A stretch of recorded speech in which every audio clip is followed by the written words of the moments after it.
इसके बाद भाई और बहनों, लाइव में आकर इस प्रकार की बातें बताना भक्ति मार्ग में बिल्कुल भी उचित नहीं है। हमें चाहे लाख दिक्कतें हैं, हमें लाख समस्याएं हैं, और हमें यह भी पता है कि इस परमात्मा के दरबार में, सतगुरु रामपाल जी भगवान के दरबार में किसी चीज की कोई कमी नहीं है। परमात्मा कहते हैं साहिब के दरबार में और कमी काहे की नाए, अगर फिर भी भगत मौज नहीं पावता तो तेरी चूक चाकरी माए।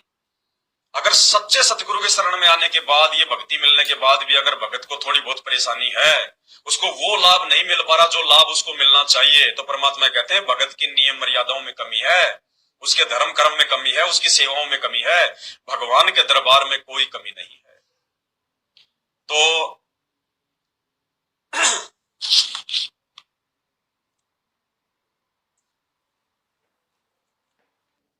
परमात्मा तो पूरा सहयोग देने के लिए भगत को हर समय जो है वो तैयार रहता है। अब एक कथा परमात्मा ने हमारे को सुनाई सेव समन और नेकी की। सेव समन और नेकी की। अब जैसे सुरजीत भगत जी ने लाइव आकर सब कुछ बता दिया कि भाई ऐसे चोट लगी, ऐसा हो गया, ऐसा टूट गया, ये भी भक्ति मार्ग में हमने नहीं बताना। हमें ज्ञान होना चाहिए कि सतगुरु के शरण में आने के बाद अगर कोई छोटी मोटी चोट लगती है, परेशानी होती है, तो वो हमारे ही किसी पिछले जो है वो कर्मों की है, और हमने उन चीजों को जग जाहिर नहीं करना, क्योंकि सब भक्तों को इतनी समझ नहीं होती है। जो नए नए भगत होते हैं वो बेचारे वो हल्के पड़ जाते हैं, कमजोर पड़ जाते हैं, वो टूट जाते हैं कि जब इन भक्तों के साथ में ऐसा हो रहा है, इसका मतलब कहीं ना कहीं भक्ति सही नहीं है, जो गुरुजी है वो सही नहीं है। तो वो भगत अपनी अज्ञानता के चलते, ज्ञान की कमी के चलते अपने मन में जो है दोष पैदा कर सकते हैं, और उसके लिए फिर दोषी कौन बनेंगे? हम नहीं बनेंगे। अब ये शिक्षा हमने सेव समन और नेकी से लेनी है कि अपनी जो कमजोरी है, अपनी जो समस्या है, उसको हमने संगत में या जगत में या अपने गुरुजी को जो है बताना चाहिए या फिर नहीं बताना चाहिए। ये 650 साल पहले की घटना है सेव समन और नेकी की, जब परमात्मा शेख फरीद को और कमाल को लेकर सम्मन के घर पर गए थे। तो मालिक ने बताया कि सम्मन का काम था चूड़ी बनाने का, वो मणियार था, और इतनी गरीबी हालत थी, इतनी माली हालत थी, सुबह का खा लो तो शाम का पता नहीं, शाम का खा लो तो सुबह का पता नहीं, और अपनी मेहनत मजदूरी करके खाया करते थे। परमात्मा ने लीला करनी थी, मालिक ने खेल खेलना था, एक उदाहरण पेश करना था। परमात्मा दोनों भक्तों को लेकर और सम्मन के घर पे चले गए। सम्मन ने अपनी पत्नी नेकी से कहा कि नेकी जरा देख घर में राशन पानी की क्या व्यवस्था है। तो नेकी ने अंदर जाकर कहा, देखा कि घर में तो बिल्कुल भी आटा दाल चावल कुछ भी नहीं है, एक व्यक्ति का भोजन भी नहीं है। तो सम्मन ने कहा कि कुछ तो व्यवस्था कर, किसी से मांग के ला, उधार लेके आ, कुछ भी कर, परमात्मा कोई भूखे थोड़े रहेंगे। तो क्या किया नेकी ने? नेकी गई अपने आड़ोस पाड़ोस में, जिसको वो जानती थी, आटा जो है उधार लेने के लिए। लेकिन सबने ये कहकर मना कर दिया, क्योंकि भक्ति तो उस समय भी वही थी, भक्ति आज भी वही है, नियम वही थे, आज भी वही है, ज्ञान उस समय भी वही था, आज भी वही है। तो समाज तो हमेशा भक्तों को उल्टी नजरों से देखता है। तो आड़ोसी पाड़ोसी ने कहा कि तुझे आटे की क्या जरूरत पड़ गई, तू तो डींग मारा करती थी ना, हमारे गुरुजी ऐसा कर दिया, हमारे गुरुजी ऐसा कर देते हैं, हमारे गुरुजी ने सिकंदर लोधी का जलन का रोग ठीक कर दिया, हमारे गुरुजी ने रामानंद जी की जो है कटी हुई गर्दन जोड़ दी। अरे तो फिर तुम्हें मांगने की जरूरत क्या पड़ गई जब तुम्हारे गुरुजी सब कुछ कर सकते हैं? तो हमारे गुरुजी ने काशी में भंडारा कर दिया, 18 लाख लोगों को खाना खिला दिया, फिर तुम क्यों भूखे मर रहे हो? उन्होंने ताने मारने शुरू कर दिए। अब एक चीज का ध्यान रखना भाई और बहनों, यहां पर हमने इन कथाओं से शिक्षा लेनी है, मालिक के आशीर्वाद से। जैसे आज सुरजीत भगत जी ने या फिर हम भगत में, कोई भी भगत है, छोटी मोटी समस्या आने पर हम किसी के आगे हाथ फैला देते हैं, मांगने चले जाते हैं, उधार ले लेते हैं। नेकी उस समय उधार लेने जरूर गई थी, लेकिन अपने लिए आटा उधार लेने नहीं गई थी। केवल अपने गुरुजी और गुरुजी के साथ में जो 2 भगत आए थे उनका भोजन बन जाए, इतना ही आटा लाने गई थी वो। उस आटे में से वो परिवार खाना नहीं खाता, उधार जरूर मांगने गई थी, लेकिन अपने गुरुजी के लिए, अपने लिए नहीं। और आज हम क्या कर रहे हैं? जैसे मौका मिल जाता उधर से हम लोग हाथ फैला देते हैं। तो सोचिए वो आत्माएं क्या है और हम क्या हैं। उसके बावजूद भी उन आत्माओं का अभी तक मोक्ष नहीं हुआ, और यदि पिछली पीढ़ी में हम ये गलतियां करेंगे तो हमारा क्या होगा। उसको उधार नहीं मिला। अपने गुरुजी की जो है इज्जत की रक्षा के लिए वो जो पहना करती थी अपने शरीर के ऊपर, जो ओढ़नी होती है, चुनरी वगैरह, सम्मन ने कहा कि तू जा और अपना ये चीर कहीं पे जो है गिरवी रख दे और एक सेर आटा ले आ। तो नेकी ने कहा कि मैंने वो काम भी कर लिया, लेकिन ये 10 जगह से ये फटा हुआ है, कोई ले नहीं रहा इसको। तो बोला क्या करे, बड़ी समस्या हो गई। तो नेकी ने सलाह दी कि ऐसा करो, खाना तो बंदी छोड़ को जो है वो खिलाना ही पड़ेगा। अभी तुम ऐसा करो, अभी तो आप गुरुजी से अरदास कर लो। महापुरुष बड़े समझदार होते हैं कि गुरुजी जो है मतलब आपको मतलब सुबह भोजन करवा दें। तो कुछ ऐसा उन्होंने कहा जाकर। तो परमात्मा ने कहा कि ठीक है बेटा, कोई दिक्कत नहीं, हमें तो वैसे भी कोई भूख नहीं लग रही है, और अभी तो खाली अपन परमात्मा की बैठ के अपन चर्चा करेंगे, अपन सुबह खा लेंगे भोजन बेटा, कोई दिक्कत नहीं है। अब जैसा भी था मालिक की जो है चर्चा हुई, उसके बाद में भक्तों को सुला दिया। नेकी और सम्मन ने आपस में विचार विमर्श किया कि सुबह तो भोजन कराना पड़ेगा, सुबह कहां से लाएंगे। बोला क्या करें। बोला तुम दोनों बाप बेटे, सेव और सम्मन, तुम दोनों बाप बेटे जाओ और किसी लाला जी की दुकान से 1 सेर आटा चोरी करके ले आओ, केवल 1 किलो आटा। तो वो जो बच्चा था सेव, वो भी सुन रहा था। अब सेव ने गुरुजी के सत्संगों में तो सुना था कि जो चोरी करते हैं उनका सत्यानाश हो जाता है, चोरी नहीं करनी चाहिए भक्तों ने। तो सेव ने अपनी माँ से कहा कि माँ, गुरुजी तो सत्संगों में ये कहते हैं और तुम करियो चोरी कर लो। तो क्या कहा था नेकी ने कि बेटा हम अपने लिए चोरी नहीं कर रहे। ध्यान रखना भाई और बहनों, क्या कहा था कि हम अपने लिए चोरी नहीं कर रहे, हम अपने गुरुजी को भोजन करवाने के लिए चोरी करके ला रहे हैं बेटा। और साधु संतों को चाहे चोरी करके खिला दो, चाहे मेहनत का खिला दो।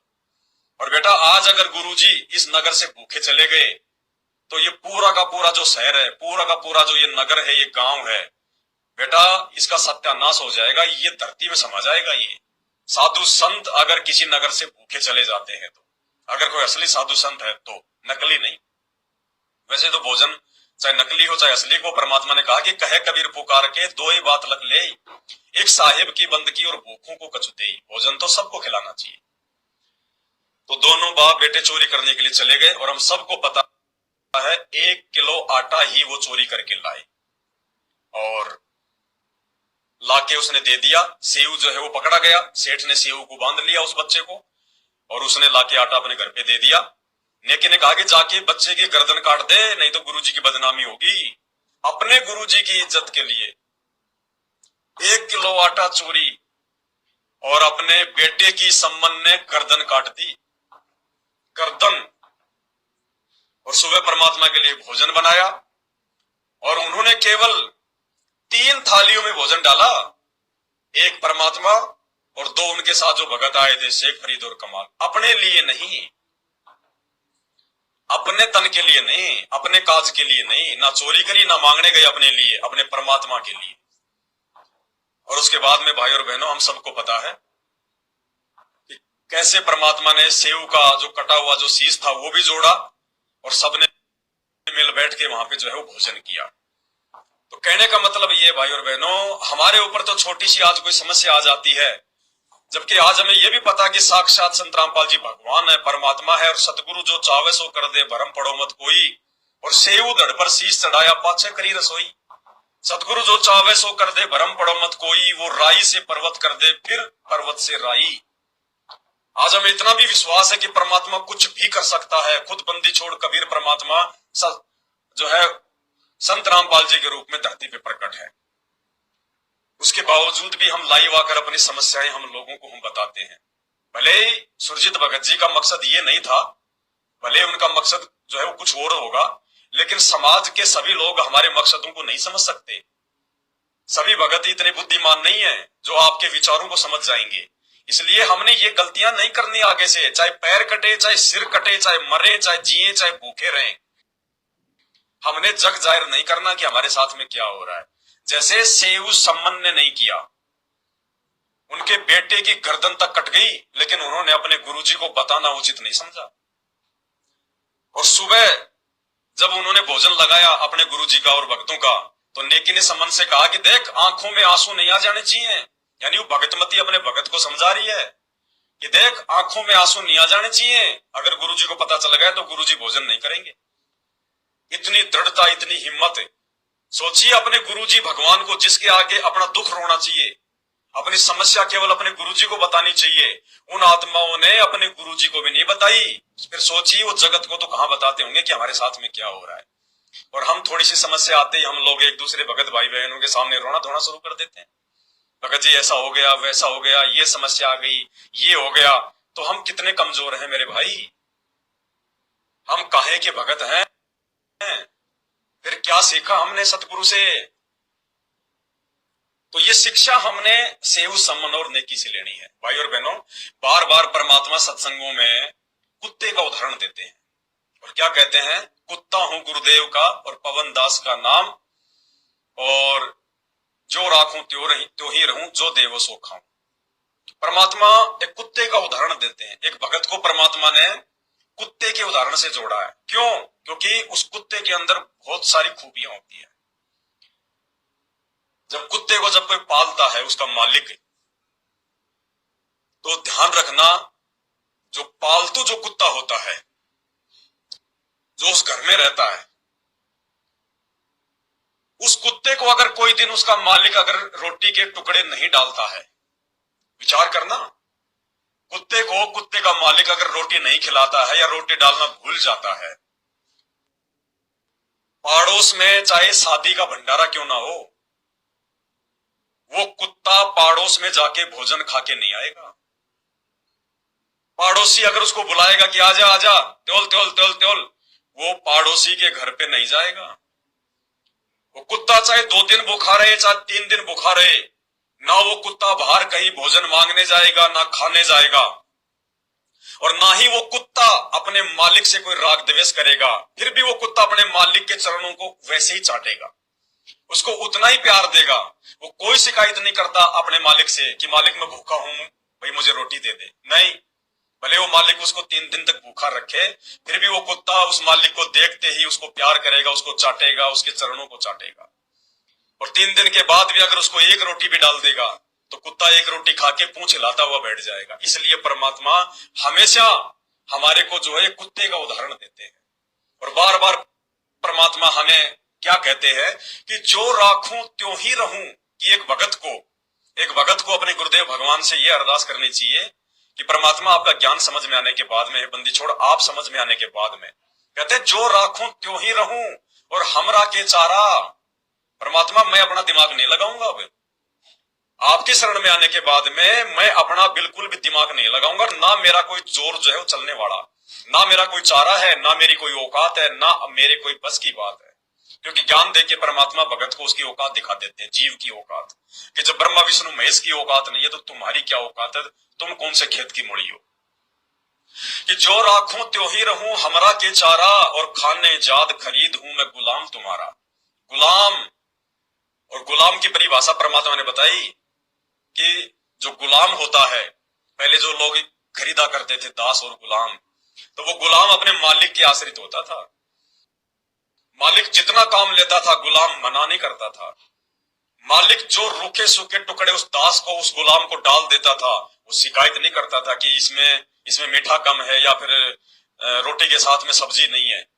जैसा देता था, थाली में देता था या नीचे पटक देता था, सोने के लिए उसको कमरा देता था, झोपड़ी देता था, या फिर उसको जमीन पे सुलाता था, वो गुलाम, वो दास कभी शिकायत नहीं करता अपने मालिक से। इसलिए कहते हैं खाने जाद खरीद हूं गुलाम तुम्हारा, और जो राखूं त्यों ही रहूं हे गुरुदेव हमरा के चारा। जब हम इतने अधीन अपने गुरुजी पर हो जाएंगे, इतने आश्रित हो जाएंगे, तो परमात्मा फिर भगत के लिए कोई कमी छोड़ेगा क्या? नहीं छोड़ेगा। तो हमने भाई और बहनों इस प्रकार की गलतियां भी अब आगे बिल्कुल नहीं करनी है, बिल्कुल नहीं करनी है। इसके बाद तीसरा उदाहरण परमात्मा ने शेख फरीद का दिया। शेख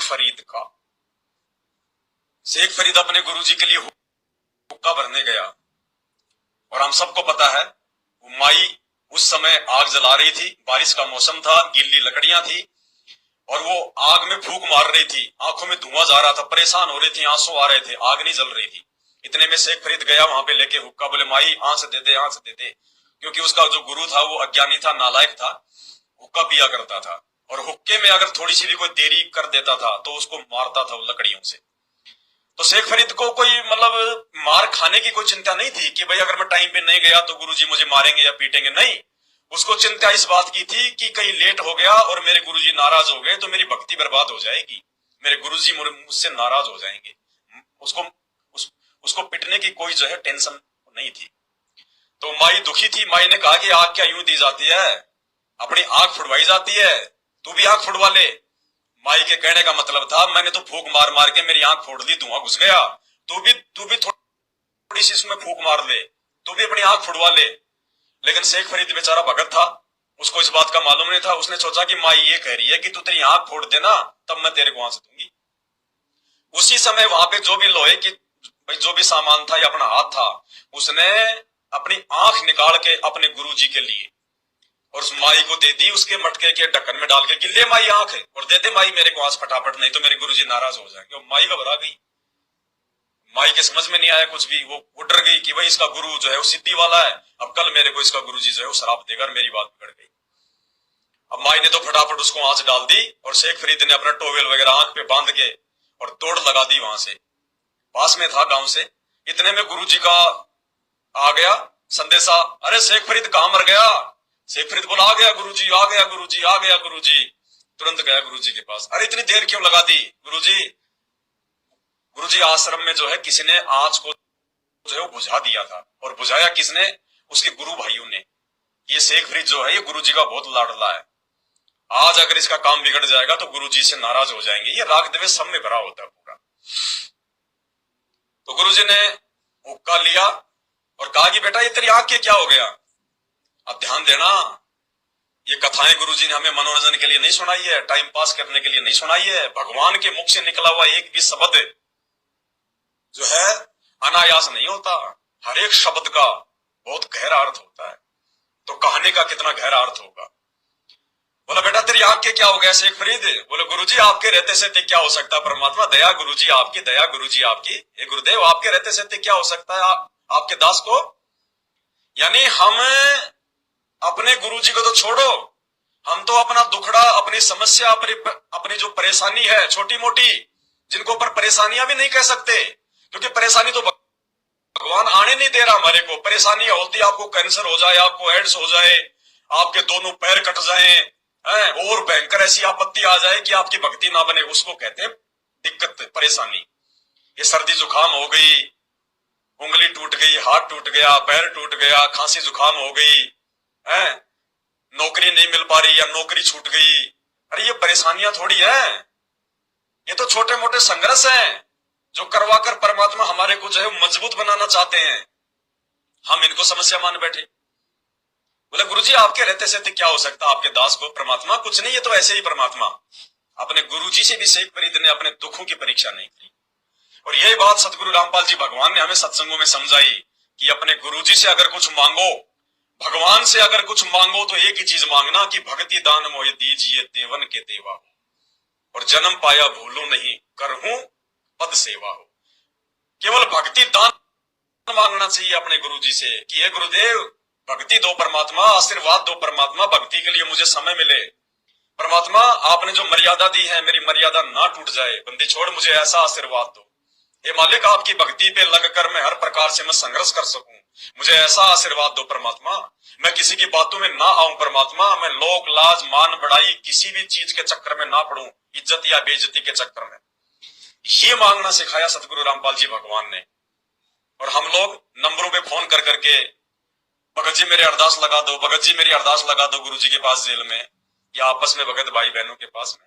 सतलोक आश्रम मैनेजमेंट हरियाणा ने तो चार हेल्पलाइन नंबर शुरू कर दिए कि गुरुजी से अरदास लगाने के लिए इन नंबरों पे फोन करो। यानी हमारे को काल के द्वारा जो है वो बिगाड़ा जा रहा है, हमारे को जो है वो कमजोर किया जा रहा है इन प्रार्थनाओं के माध्यम से।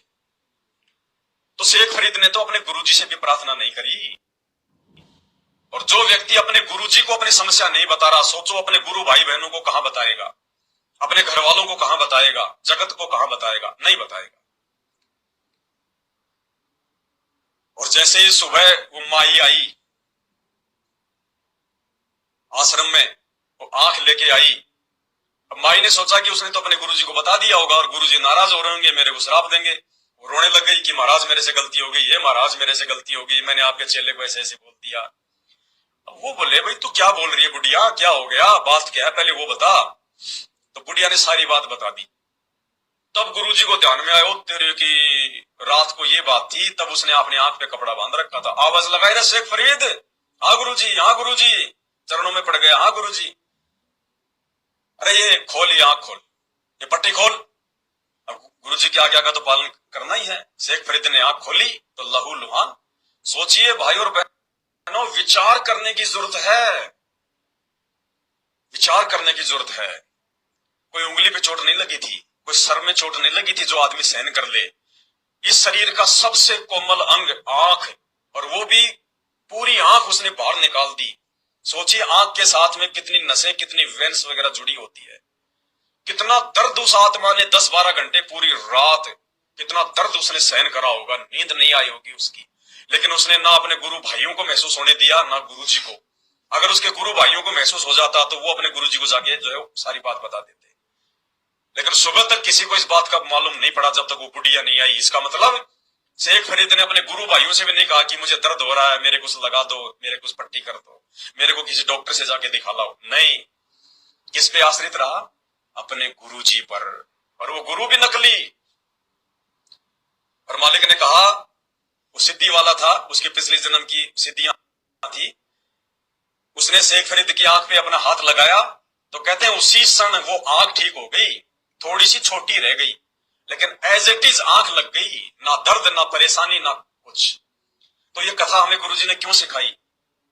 भाई और बहनों, वो शेख फरीद का गुरु जिसने आंख ठीक कर दी, वो गोरखनाथ जो मुर्दों को जिंदा कर दिया करता था, जो सोने को जिसने पहाड़ को जिसने सोना बना दिया था, गोरखनाथ ने। अरे ये सतगुरु रामपाल जी भगवान तो उस गोरखनाथ, उन नकली गुरु धर्म गुरुओं का बाप है, बाप। गोरखनाथ जैसे तो संत रामपाल जी के पैर के नाखून के बराबर भी नहीं है, नाखून के बराबर भी शक्ति में और सिद्धि में। गोरखनाथ के पास तो खाली 1 या 2 सिद्धियां थी। अरे यहां तो संत रामपाल जी के भक्तों के पास में 24 सिद्धियां हैं। ये बात अलग है कि उनका जो प्रयोग करने का जो आदेश और जो विधि है वो सतगुरु ने हमें नहीं बताई।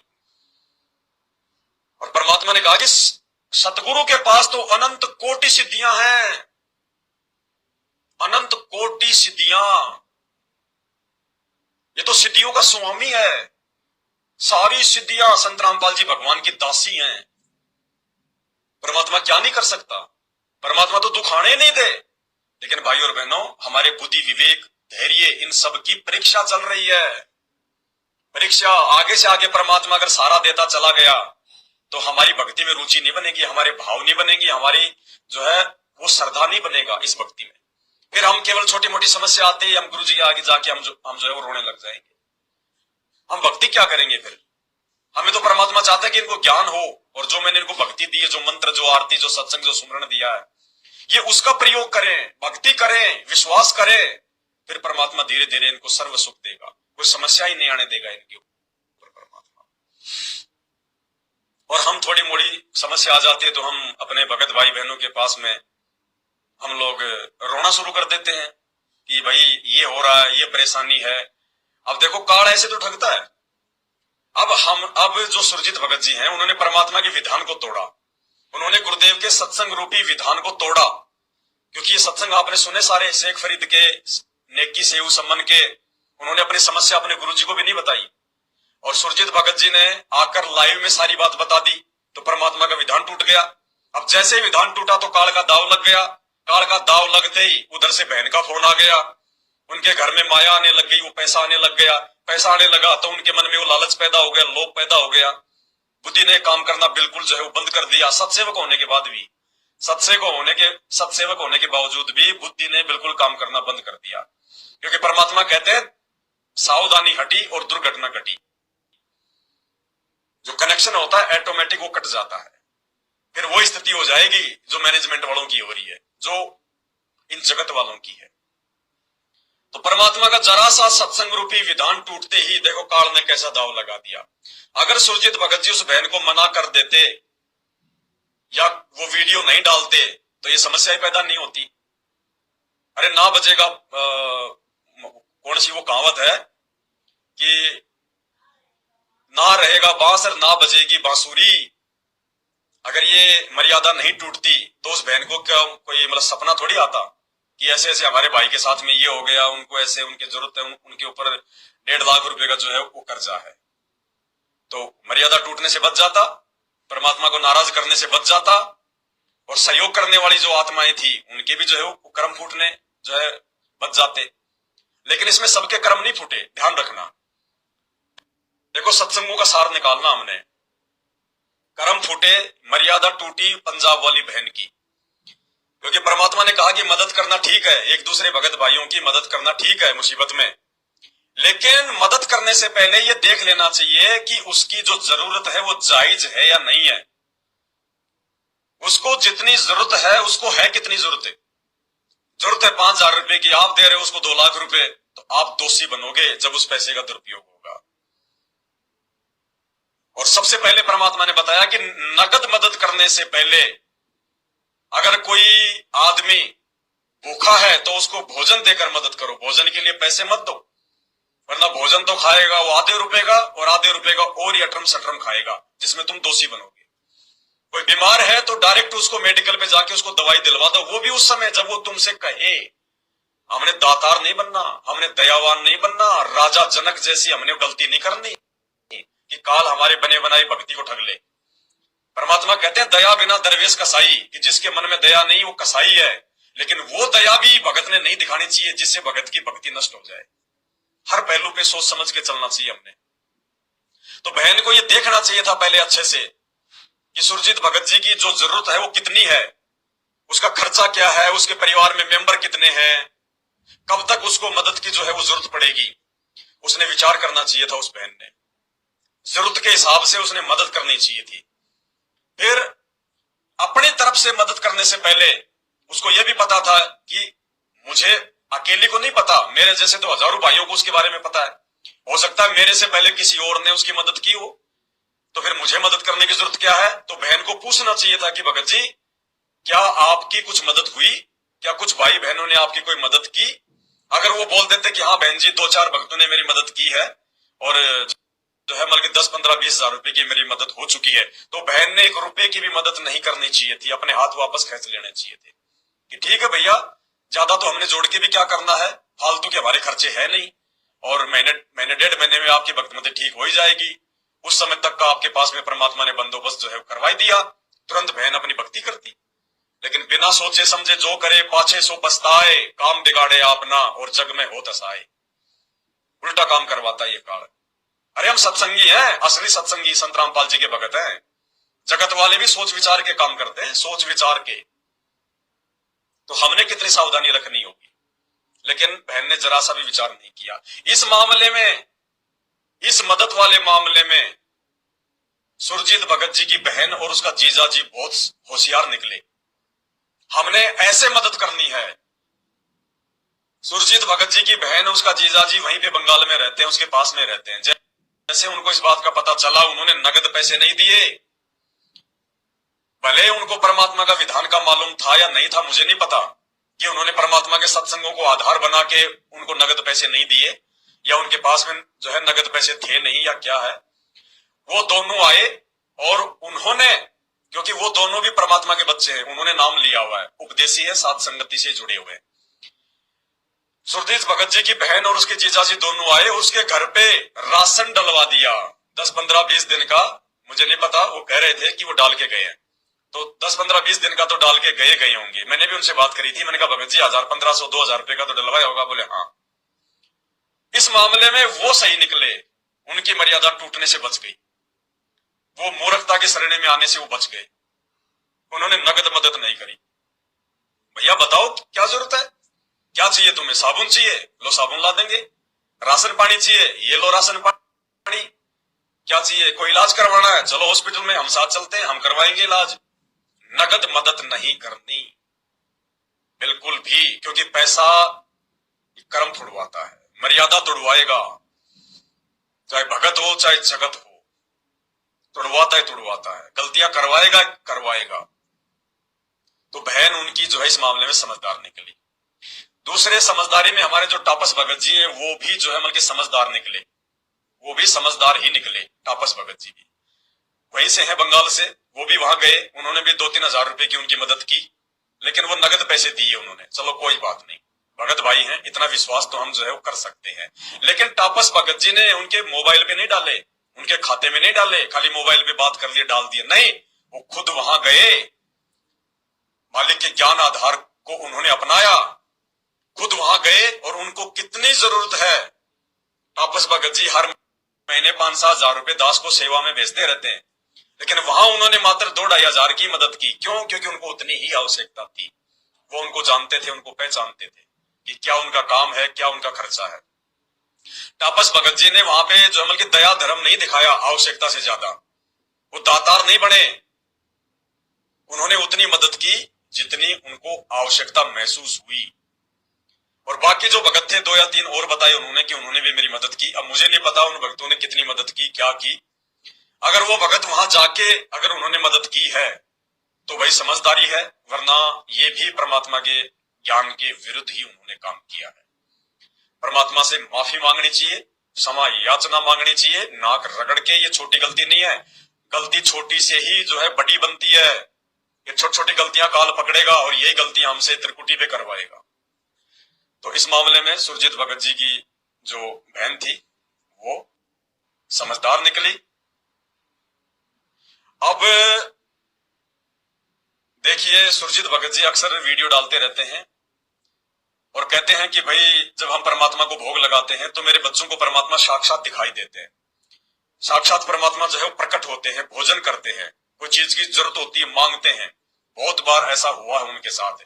मैं ये नहीं कह रहा कि ऐसा नहीं हो सकता, ये तो बंदी छोड़ है। सतगुरु रामपाल जी भगवान तो पूर्ण ब्रह्म परमात्मा सौद स्वरूपी राम है। ये तो अपने किसी भी बच्चे के पास में, सभी बच्चों के साथ में, तो अनंत कोटि रूप बनाकर पूरी पृथ्वी में सबके साथ में जो है ये खड़ा हो सकता है। शब्द स्वरूपी राम है ये। हम है शब्द शब्द हम माही, हमसे भिन्न और कुछ नहीं। परमात्मा जब चाहे जहां जो है वो प्रकट हो सकता है। तो कोई बड़ी बात नहीं है, ये तो बंदी छोड़ है, ये तो बहुत जगह करता है ऐसा, इसमें तो कोई डाउट ही नहीं है।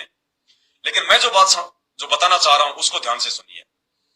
जब सुरजीत भगत जी को इस बात का मालूम था कि जब हम अपने घर पे अपने गुरुजी को भोग लगाते हैं तो गुरुजी स्वयं जो है वो प्रकट होते हैं और गुरुजी बात करते हैं, तो भाई जब परमात्मा स्वयं आपके घर पे प्रकट हो रहे हैं, आप जी बात करते हो या आपका बच्चा बात करता है, तो अपने गुरु बहन भाइयों से मांगने के बजाय तो परमात्मा से मांग लेना चाहिए था।